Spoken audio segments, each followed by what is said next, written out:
Bienvenidos amigos, un día más ya estamos con todos ustedes aquí en nuestra alquería. Ya saben ustedes, viajando un poco en el tiempo a través de las calles de nuestro municipio, a través de nuestro adorado Motril, recorriendo palmo a palmo precisamente pues todas esas calles, todos esos monumentos y sobre todo las anécdotas y los datos históricos a recordar, gracias como siempre a la inestimable presencia en nuestro programa de don Manuel Domínguez, nuestro historiador y cronista oficial de Motril. Recuerden ustedes que hemos estado viajando en el tiempo en nuestro último programa en la calle Cementerio, una calle que ya recordarán, pues esa calle que nos llevaba antiguamente al Cerro del Toro, a la Nacla, de ahí también su nombre que se le llamara en su día, pues camino del Cerro del Toro, Rambla del Cerro del Toro, etcétera, etcétera, etcétera. Lógicamente una etapa de Motril un poco más contemporánea, nos vamos hasta el siglo XVIII, donde Motril ya crecía hacia arriba. Y lógicamente, camino del cementerio, así nos va a llevar precisamente esta calle, hasta nuestro cementerio de Motril, año 1834. Sí, la primera vez que se construye el cementerio aquí, en 1833-34, cuando se construye este camposanto. Originariamente el cementerio de Motril desde el siglo XVIII estaba en la parte trasera de la ermita del Carmen, en la calle San Roque y Rambla del Cementerio Viejo. Pero en 1833-34 se produce la primera epidemia de cólera que hay en España y también afecta a Motril. Decían que el cólera llega a Motril con unos soldados que vienen a Motril a recoger a los quintos de Motril, y son los soldados los que traen el cólera a Motril, y la epidemia de 1833-34 pues fue muy fuerte, primero porque los motrileños no habían pasado ninguna otra epidemia de cólera morbo asiático que por primera vez llegara a Motril y produjo una gran mortalidad. El cementerio del Carmen estaba muy cerca de la población, es decir, prácticamente a unos 400 metros de las últimas casas estaba el cementerio del Carmen, prácticamente rodeado de casas, y entonces los médicos que había en la Junta de Sanidad de aquella época, Félix de Federico y Pintor, que eran los dos médicos que había en la Junta de Sanidad, van a proponer que se traslade el cementerio del Carmen porque ya no había pues seguramente espacio físico para enterrar a todas las posibles víctimas de la epidemia del cólera que estuvieran en Motril. Y eligieron este terreno que estaba a las afueras de Motril, ese camino del cementerio. Era una zona de viñas, se le llamaba la viña de Cazorla, y la adquirió el ayuntamiento para instalar el cementerio. Los médicos decían que el terreno era poco poroso, que no había posibilidades de contagio ni de transmisión de enfermedades por los enterramientos aquí, teniendo en cuenta que estábamos hablando de una época de epidemia donde tenían miedo a cualquier tipo de contagio o infección a través de los enterramientos, y esto está lo suficientemente alejado de Motril como para no tener ningún tipo de contagio, es decir, mientras que el cementerio del Carmen estaba rodeado de casas. Por lo tanto, esto se pone a 1,5 kilómetros de Motril, fuera de cualquier construcción. La construcción más cercana estaba a 1 kilómetro y algo, es decir, llegaba hasta la mitad prácticamente de la actual calle del cementerio, y ya era camino del cementerio a esta finca que compra el ayuntamiento de Motril, aproximadamente de unos 2.500 metros cuadrados, para construir este primer cementerio que tenemos en Motril ya moderno del siglo XIX, porque el anterior, el Carmen, era del siglo XVIII. Y en principio se utiliza como fosas comunes. Primero lo que se abren son fosas comunes para enterrar a los futuros víctimas de lo que ellos creían, que debió ser una epidemia importante. No conocemos el número de víctimas, bueno, hay datos claros de ese tema, pero sí que sabemos que afectó muy fuerte a Motril, con lo cual pues era necesario sacar el cementerio fuera de lo poblado y buscar un sitio que no fuera tierra porosa, que no hubiera ningún manantial de agua que se pudiera contaminar, y efectivamente se elige esta viña, o estos terrenos de viña que había de la familia Jiménez Cazorla, y el ayuntamiento adquiere este solar para construir el cementerio, justo la Rambla del Cerro del Toro, la rambla cercana a la que después se va a convertir en Rambla de los Álamos, y poco más, es decir, que también es una especie de loma, está entre dos ramblas, y como en Motril es lo típico, se construye entero entre dos ramblas y se construye este primer cementerio, que no era más que un recinto de, como decía, de 2.000 metros cuadrados o 2.500 metros cuadrados aproximadamente, rodeado de tapias y ya está. Los cuatro marjales. Los cuatro marjales, es decir, curiosamente coincide con la historia de los cuatro marjales, 2.500 metros, 2.000 metros, cuatro marjales, es decir, prácticamente coincide con ese nombre que los motrileños le pusieron popularmente al cementerio, los cuatro marjales, pero no los cuatro marjales del primer patio del cementerio, o sea, los cuatro marjales son en el segundo patio del cementerio, que es el original, es el primero que se construye. Es un cementerio pues ya con la, digamos, en principio, pues con lo que tenían previsto, que era pues fosas comunes, enterramiento de niños y poco más. Es decir, incluso pues sin siquiera dividir ni nicho, nada, enterramiento en el suelo y poco más. Y curiosamente después de la epidemia, en 1850, hacen el patio 3, amplían hacia el norte el cementerio buscando otro patio, porque hay otra epidemia en 1854, otra epidemia de cólera, y entonces necesitan evidentemente más sitios para enterrar a las víctimas de la epidemia. En este caso luego sería el 1. Claro, y en este caso después se hace el 1, que empieza a construirse o empieza a ser proyectado en 1885, es decir, ya una época mucho más tardía, prácticamente con esa idea que seguramente tiene el ayuntamiento de esa época, de darle algo más de vistosidad al cementerio, es decir, en la época de los cementerios románticos, siglo XIX, la época de los cementerios románticos, y lógicamente le intentan dar pues una visión mejor a los dos patios cerrados de tapias que tenían el cementerio de Motril, y quizás por esa idea pues el ayuntamiento proyecta la ampliación del cementerio no hacia el norte sino hacia el sur, es decir, lo que hacen es el patio, lo que nosotros llamamos hoy el patio primero, que es el patio mejor, es decir, el patio más bonito del cementerio de Motril, o mejor conservado del cementerio de Motril, pero no fue el primero, fue el tercero que se construye. Es curioso, pero es el tercero que se construye. Y lo hacen pues con la idea de que sirviera un poco, digamos, de darle más calidad al cementerio, más vistosidad al cementerio. Curiosamente, es este primer patio, como el ayuntamiento no tiene dinero, cosa típica, no tiene dinero, lo que hacen es vender los nichos y los enterramientos por adelantado, y con el dinero de los que daban por adelantado por las ventas construyeron. Lo construyen, este primer patio lo construyen presos. Los presos que estaban construyendo la carretera de Motril-Granada, que se hacían pues, con presos con trabajo forzado, se llega a un acuerdo seguramente con la institución de penales que había, de penados que había en aquella época, y se hace el cementerio de Motril con mano de obra de presos, ¿no? Para trabajos forzados son los que hacen el cementerio. También muy simple, es verdad que intentan buscar un cementerio romántico, pero también muy simple.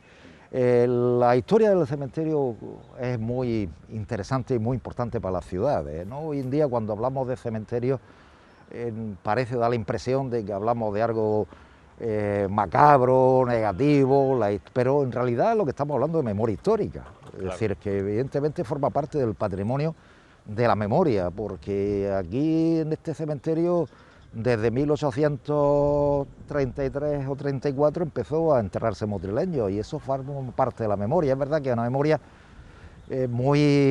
se pierde con el tiempo rápidamente, más en un cementerio como este que ha sido reutilizado constantemente, pues ha perdido mucho de la memoria, pero sí que es verdad que todavía los cementerios son lugares de memoria, claro, y lugares donde las ciudades se reconocen. Es decir, uno cuando pasea por los patios de los cementerios, y si tenemos algunos años ya, empezamos a recordar gente y vemos gente, y todavía quedan pues algunos enterramientos antiguos que nos recuerdan a otros personajes de la historia de Motril que vivieron en otra época y forman parte de ese patrimonio. Por eso hoy en día las políticas de conservación de los cementerios son políticas muy importantes, se le da mucha importancia a la conservación de la memoria, a la conservación de los cementerios que tenemos. Y nosotros tenemos un cementerio que es importante. Motril es una ciudad importante, ¿no?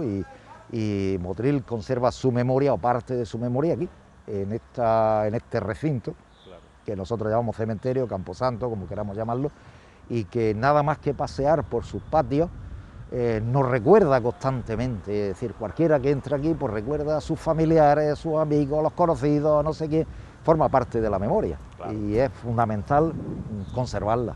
Claro que sí, pues evidentemente, ¿no? El cementerio es el lugar donde le prestamos ese culto y ese cariño, ¿no? A todos nuestros queridos conocidos, pero también, como dice Manolo, pues es el lugar, esa sede de nuestro patrimonio histórico, en este caso, sobre todo a través de los grandes protagonistas que hemos tenido en Motril, porque al fin y al cabo están aquí. Si les parece, nosotros vamos a entrar, vamos a ver un poco el cementerio, si no al completo, sí, sobre todo ese patio central, ese patio 2, caso que podría ser es el más antiguo del cementerio, y de camino a través también de, bueno, pues de esos personajes que nos vamos a encontrar dentro, vamos a recordar pues muchas cosas, lógicamente, también de nuestro Motril. Acompáñenos porque visitamos también nuestro cementerio.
Pues como están comprobando, estamos ya en la puerta de nuestro cementerio, al que lógicamente tanto cariño le tenemos los motrileños, puesto que están nuestros amigos, nuestros familiares, nuestros ciudadanos aquí, a los que lógicamente no olvidamos. Y hablamos de, en principio, Manolo, un poco de la estructura en sí, una estructura austera, como decía, una cosa sencilla. Sí, es muy sencillo. La construcción que hace Díaz de Losada, el arquitecto que se encarga a mediados del siglo XIX de la construcción de este primer patio, pues es muy simple, es muy austero, ¿no? Lo que hace es pues una fachada con una portada en arco de medio punto y un frontón triangular para colocar una campana en la parte superior y la cruz que lo remata, y poco más. Es decir, lo que hace es pues prácticamente todo muy austero, es decir, no hay ninguna decoración externa, es decir, prácticamente la fachada es una fachada con una cornisa que la recorre y poco más, una puerta central y dos ventanas laterales a cada lado y poco más. Sí que se hace una especie de zaguán para darle entrada al cementerio. En un lado estaría, en el zaguán estaría la casa del guarda del cementerio y el otro lado el depósito de cadáveres y la sala de autopsias, ¿no?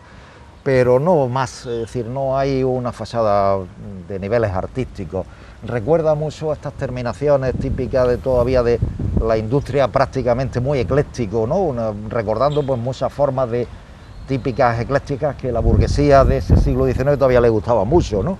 Formas muy eclécticas, historicistas, como este frontón triangular, pero sin ninguna sección, ningún tema de decoración que tuviera una morduración en la parte de arriba, una cornisa en la parte de arriba, poco más. Es decir, no hay ninguna sección a decoración externa. Se considera que es un sitio, pues evidentemente muy austero. Estamos hablando de un cementerio, por lo tanto, Díaz de Losada, José Díaz de Losada y después Antonio Díaz de Losada, que son los dos que continúan el cementerio, hacen alguna cosa muy austera. Se ve la entrada justa del cementerio, un arco de medio punto realzado, es decir, está más alto de lo normal para construir este portón de entrada, y no hay más sección, más tema decorativo, absolutamente. La fachada muy austera, estaría de ladrillo, estaría encalada como está hoy en la actualidad. Quizás el color no crecería azulado, igual que se hacían en las casas antiguamente, sí. Pero prácticamente este paso inicial sería por un lateral la casa del guarda del cementerio, depósito de cadáveres, sala de autopsia. No habría más concesiones a ningún tipo de decoración externa. Siempre en Motril se construye, no sé por qué, todo muy austero, ¿no? Es decir, es verdad que en Motril no tenemos, excepto algún palacio que no conservamos en la actualidad, todo lo demás siempre muy austero. La fachada del Ayuntamiento de Motril es muy austera, la fachada del Teatro Calderón muy austera, la fachada del cementerio de Motril muy austera. Quizá porque siempre fue escaso de dinero, posiblemente fuera eso, y no hay grandes intervenciones arquitectónicas, decorativas, ni nada por el estilo.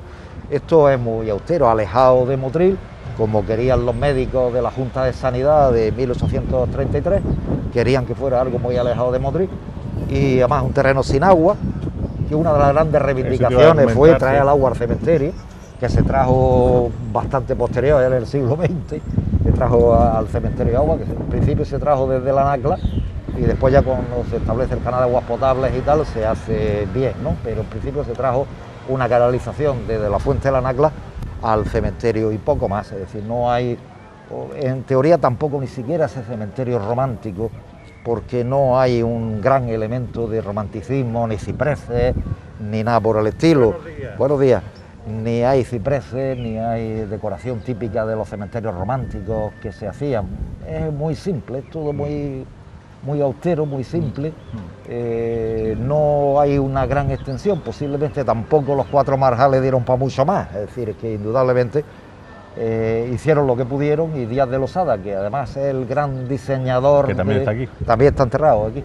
El gran diseñador de la mayor parte de las obras del siglo XIX, de gran parte de la familia Díaz de Losada, que eran maestros de obra y arquitectos posteriormente, son los que diseñan prácticamente y hacen casi todo igual. Si vemos el frontón del Calderón, recuerda mucho a esto, ¿no? Es decir, que evidentemente el frontón de la fachada del Calderón recuerda a esto, es el mismo autor. El mismo autor. Sí, prácticamente la misma familia de arquitectos, ¿no? Y construían muy parecido, todo muy ecléctico, todo muy de líneas muy simples y todo muy austero. Bueno, pues vamos a ir entrando poco a poco, porque aunque decimos que esta no era la parte principal... No, esta no era la parte inicial, esta es la parte tercera que se construye.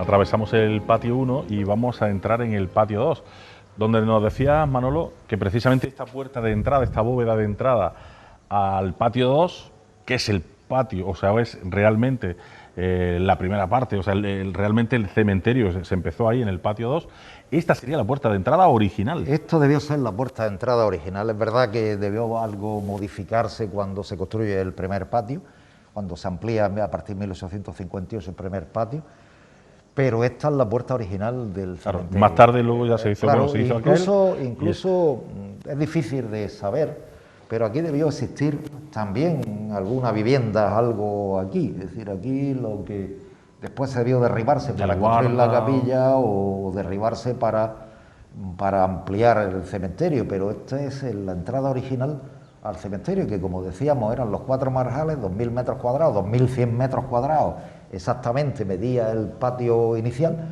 y esta era la entrada original al cementerio. Esta es la primera construcción que se hace, que comentaba yo, que se hace cuando los médicos de la Junta de Sanidad de Motril, con la epidemia de cólera del año 33-34, deciden que hay que construir un cementerio nuevo, que ya no se puede mantener el cementerio del Carmen, que estaba en mitad de la población, y que lógicamente hay que construir un cementerio nuevo, y cementerio pues con todas las normas de sanidad que ya había en esa época. Félix de Federico y Pintor, que eran los 2 médicos que estaban en la Junta de Sanidad, analizan los terrenos y deciden hacerlo aquí, en un sitio totalmente ventilado, alejado pues, más de 1 kilómetro de las últimas casas, había en Motril, no hay filtraciones de agua que pudieran contaminar el resto de la población, y en un terreno que también poroso que permitiera pues que la tierra de la putrefacción pues fuera al suelo y no contaminara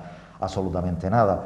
En este pasillo que se entra del primer patio al segundo está enterrada, enterrada no, aquí está la lápida. Aquí hay una lápida de Isabel Gilbert, de doña Isabel Gilbert, la condesa de Torre Isabel. Realmente no está enterrada aquí, es decir, aquí no hay nada. No están sus restos aquí. No están sus restos aquí, porque me comentaba el encargado del cementerio que hace unos años se miró, cuando se modificó esto y se empezó a arreglar, se miró y no hay enterramiento, solo tenemos la lápida, pero lo suficiente para que la condesa de Torre Isabel quisiera estar pues, en un sitio de paso de los motrileños, una forma de humildad, ¿no? Mantener esa humildad en el sitio de paso de entre el primer patio al segundo patio. Y la verdad es que, bueno, pues ha quedado su memoria, y su memoria está aquí. No, el enterramiento no es aquí, pero sí que está la lápida aquí. Es muy curioso, pero aquí está enterrada. Perdón, aquí está la lápida. La lápida que fallecía a los 76 años. A los 76 años. Y este sería el segundo patio. Esta puerta, ¿no? Claro, forma esta de arco. conserva pues, posiblemente la estructura. Esta puerta se parece más, no sé, a una estructura mucho más simple, y no sería de arco, sería aquella seguramente, esto es una ampliación posterior, seguramente cuando hicieron la capilla para darle unión a las dos cosas, ¿no? Y se ve perfectamente, ¿no? Se ve perfectamente cómo este patio era el que se construye en esa epidemia de cólera. Era exclusivamente para enterramientos en fosa y alguna parte para enterramientos de niños, porque en aquella época la mortalidad infantil era muy grande y había que reservar en los cementerios pues, una parte dedicada a los enterramientos infantiles, ¿no? Pero no se pensó en principio en enterramientos de nicho. Ya a partir de 1858 o 1870, entre el 58 al 73, cuando se autoriza la construcción de mausoleos y de nichos en este patio, pero generalmente eran enterramientos en fosa, en tierra, lo que me estoy refiriendo. Pero se ve claramente, si lo miramos de este planteamiento, se ve claramente cómo el muro original debía cerrar aquí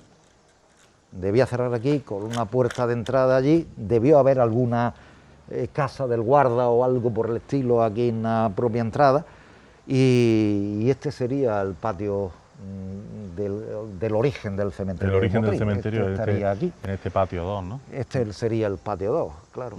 Cuando nosotros vemos los enterramientos de aquí, de los enterramientos originales no se conserva nada. Esos enterramientos de los años 30, debido a la epidemia de cólera y tal, no hay nada, porque todos estarían en el suelo. Estarían ya. Y claro, esto se modificó cuando a partir de finales del siglo XIX, principios del XX, se autoriza el enterramiento en nicho aquí, con lo cual, y mausoleos, con lo cual lo que hubiera aquí de enterramientos en fosa desapareció para construir otras cosas nuevas, otros enterramientos que ya estaban muy de moda.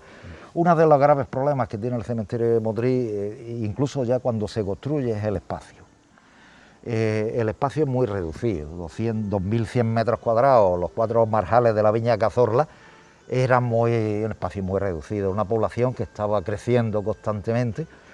Motril es una población que crece durante el siglo XIX y bueno, pues aquí tuvimos un cementerio que no era suficiente para un enterramiento. Por eso, cuando se produce la segunda epidemia del cólera, a mediados de los años 50 del siglo XIX, es cuando amplían este cementerio otro patio más, la parte de norte del patio 2, es decir, del actual patio 2, que sería el patio 3 en la actualidad.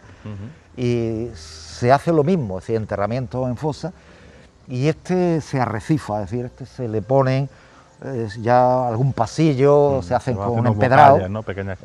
Pequeñas calles, se hace un empedrado para mejorar un poco la visión. Hay algunos enterramientos ya importantes aquí en este segundo patio, la verdad que son posteriores, y hay algunos enterramientos. Hombre, se supone que los más antiguos están aquí, aunque claro, algunos lógicamente se hayan... Aquí estarían, aquí debajo. Estarían, sí. Lo que se hacía en aquella época era enterrar y definitivamente tapar y construir encima, ¿no? Incluso si nos fijamos en la puerta es del mismo estilo que la otra, es decir, fijaros esa especie de cerramiento en el arco, la esquinilla de pico de cerramiento del arco, que recuerda un poco a los arcos de herradura, pues evidentemente nos da la impresión de que es de la misma época, o casi de la misma época y de la misma mano, que construye el patio 2 y el patio 3, es decir, que parece... El patio 3 también se destinó, ya estuvo muchos años, el patio 3 dedicado a enterramientos en fosa también, es decir, enterramientos en suelo. Aquí tenemos pues algunas tumbas importantes, algunos de los monumentos quizás más llamativos. Tampoco la burguesía madrileña se enterró con mucha alaraca, sí, con mucha floritura, ¿no? Con mucha floritura. Y la nobleza que tenía grandes propiedades en Motril no está enterrada en Motril, está enterrada en Granada o está enterrada en Madrid, con lo cual allí hicieron sus grandes mausoleos, pero no en Motril, porque no vivían en Motril. Ni los condes de Borno, ni los condes de... Y a lo mejor era de más prestigio también enterrarse en Granada, más que en un cementerio de más nivel. El cementerio de Granada es un gran cementerio, de una memoria histórica impresionante, el cementerio de Granada.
Pero sí que tenemos algunos, por ejemplo, el de Villamantilla, el de los Burgos, Villamantilla, ¿no? Marqués de Villamantilla, ¿no? Marqués de Villamantilla, que fue todo un personaje, indudablemente, ¿no? Primero un revolucionario, fue un auténtico revolucionario de la burguesía liberal del siglo XIX, donde Villamantilla perteneció a los partidos progresistas y demócratas de la época, que ya eran complicados, y que estuvo siempre en la cresta de la ola, familia de los Burgos, y después llegó a ser todo un personaje ya en época de Alfonso XII, fue uno de los que apoyaron la restauración en España que propone Cánovas en 1875, y indudablemente se le premia pues con el título de Marqués de Villamantilla, se le premia con siendo embajador de España en Estados Unidos. En aquella época no se decían embajadores, se decían ministros de España en Estados Unidos. Fue todo un personaje, muere en Castelldefels y se le trae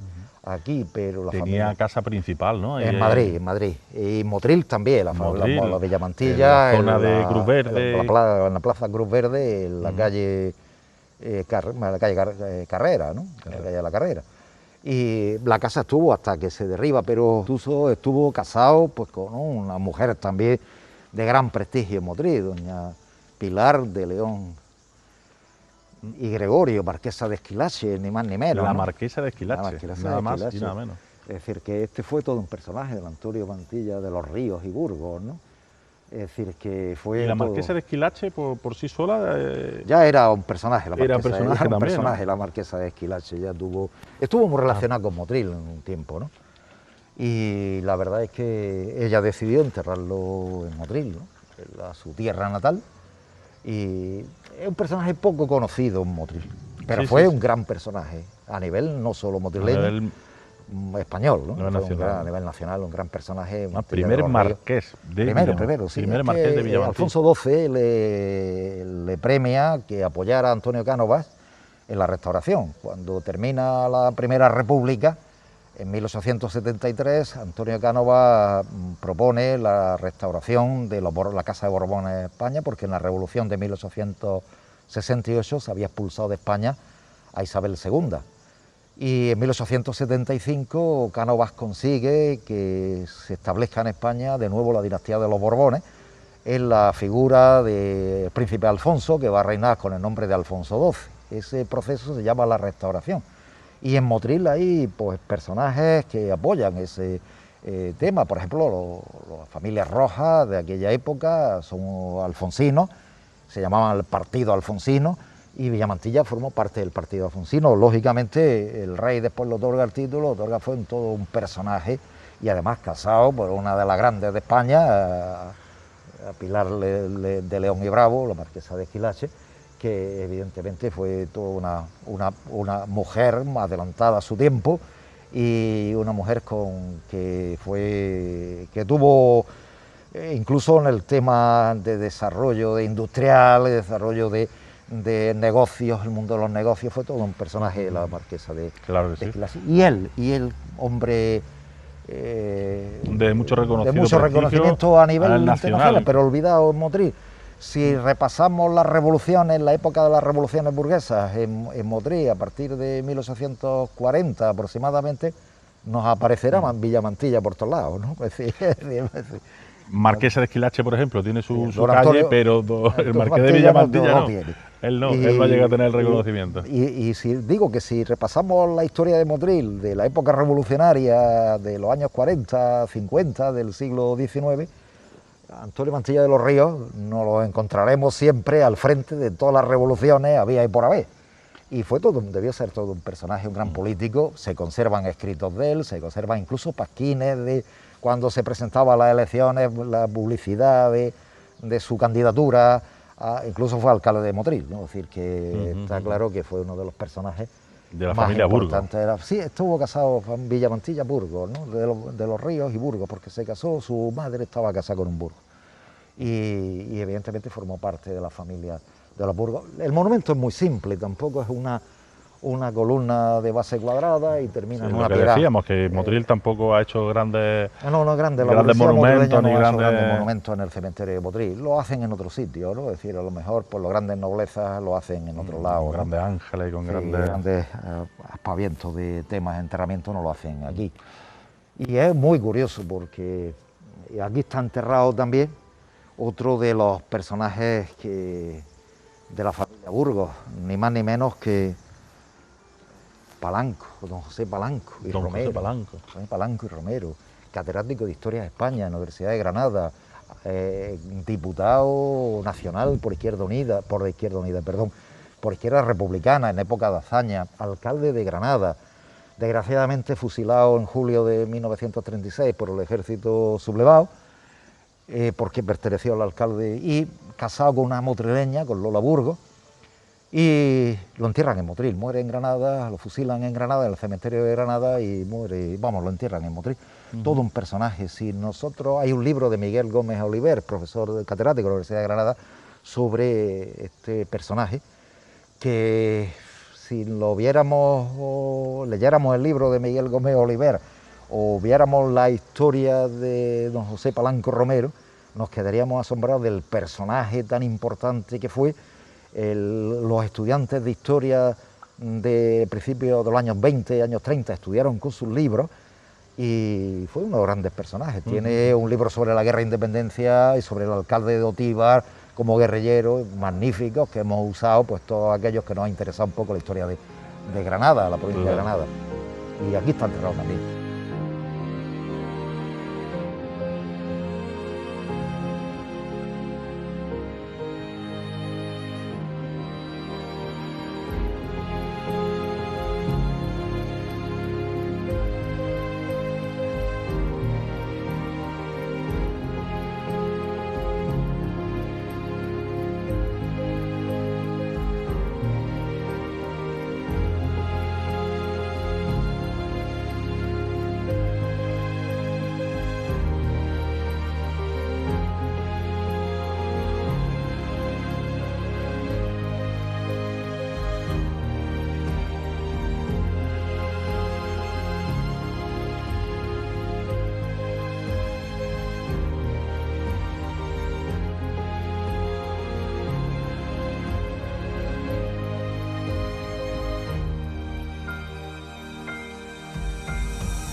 Pues Manolo, si te parece, yo creo que lo vamos a dejar aquí, el episodio de hoy. Ya saben ustedes que iniciamos esta ruta hace ya varios programas, concretamente en la parte de abajo, en la calle Cementerio, todo hacia arriba, hasta que hemos llegado aquí hasta nuestro Campo Santo. Hemos hecho un poco de iniciación recordando que estamos en el patio, actualmente en el patio 2, pero que es el original cementerio de Motril empezó aquí, luego ya se hicieron las siguientes extensiones.